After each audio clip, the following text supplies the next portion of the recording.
大家好，这里是异乡的厨房，在这里将与大家分享健康美味的家常菜，还有让我们回味无穷的家乡美味，齿颊留香的异国美食，希望大家喜欢。今天要跟大家分享的是蒜香虾。今天需要的主要食材是老虎虾，这是我在 Costco 买的冷冻的老虎虾。先将老虎虾解冻，我这里用了有1磅的虾，解冻后用水冲洗干净，洗净后控水。我这里准备了一点垫在盘底的配菜，我今天准备的是蘑菇和西兰花。先将配菜焯水，焯水后将蘑菇切成片儿。配菜可以根据自己的喜欢调整，将切好的配菜摆盘儿。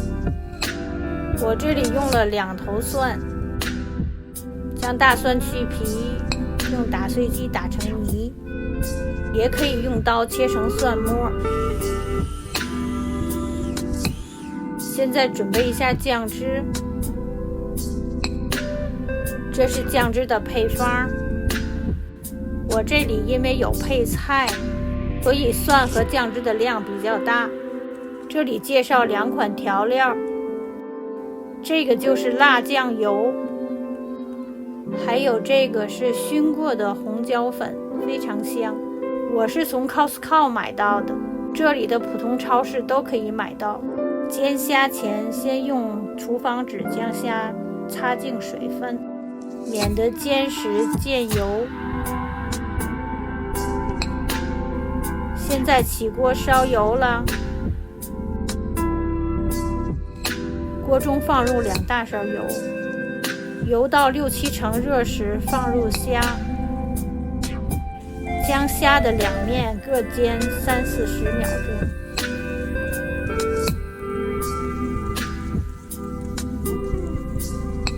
煎好后放入调味酱汁，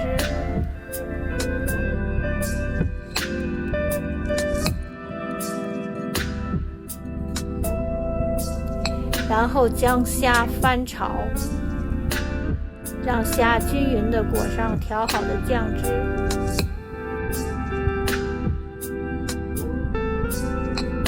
出锅前放入1小块黄油，黄油融化了，现在就可以出锅装盘了。将做好的虾放入已经垫有配菜的盘中，这就是美味的蒜香大虾。我今天还准备了拌豆芽、红椒做配菜。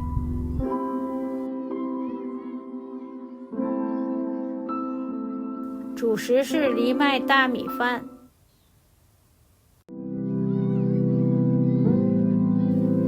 准备开吃啦！